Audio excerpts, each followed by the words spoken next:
देखिए, बहुत ही ऐतिहासिक जीत भारतीय जनता पार्टी की,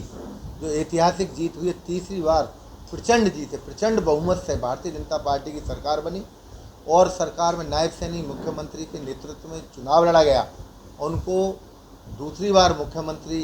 पद पर नियुक्त हुए और मुख्यमंत्री पद की शपथ ली। आप सब लोगों ने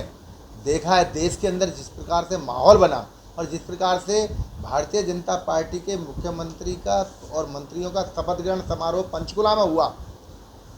एक भव्य प्रोग्राम हुआ और जिसका असर पूरे देश में जाने वाला है कि जिस प्रकार से जीत कांग्रेस के झूठ का पर्दाफाश हुआ और भारतीय जनता पार्टी के कामों पे पूरे प्रदेश की जनता ने मोहर लगाई। उसके लिए आज निश्चित तौर पे, क्योंकि कल परसों हमारा शपथ ग्रहण हुआ 17 तारीख को और उसके बाद में सब मंत्रियों का जो विभाग है वो कल बटा है, तो ये सब उसके बाद में आज मैं यहाँ फरीदाबाद पहुँचा। तो फरीदाबाद निश्चित तौर पर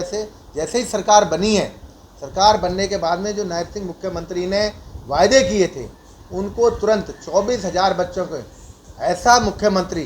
कि जिसने कहा था कि शपथ बाद में लूँगा, पहले अपने 24,000 बच्चों को नौकरी दिलाने का काम करूँगा, आते ही चेयरमैन के थ्रू उसका 24,000 बच्चों को नौकरी देने का काम भारतीय जनता पार्टी की सरकार ने किया। हमारे लिए हम गौरवान्वित हैं, हम ऐसे पार्टी के कार्यकर्ता हैं जिससे जो कहती है जो सरकार वही करती है। जनता पार्टी की सरकार बनने के बाद मुख्यमंत्री ने अभी घोषणा की है कि 22 अक्टूबर से सुबह 9 बजे से 11 बजे तक हर एक ज़िले में, हर एक उसमें सेंटर पे सरकार हर जनता की सुनवाई करेगी। सारे हमारे मंत्री वहाँ सुनवाई करेंगे, विधायक हमारे सुनवाई करेंगे, सरकार उनके द्वार पर रहेगी, सरकार जनता के द्वार पर जाकर काम करेगी। भारतीय जनता पार्टी जो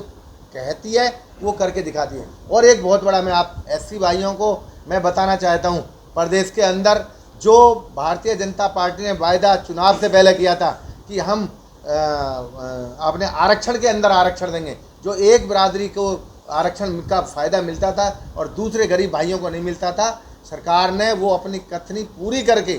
जो कहा था वो तुरंत सरकार बनने के बाद में उन्होंने डीएससी का निर्माण कर दिया और उसमें वर्गीकरण करने का काम किया है। अब जो गरीब, मैं उनको आगे कहना चाहता हूँ, उन गरीब भाइयों के लिए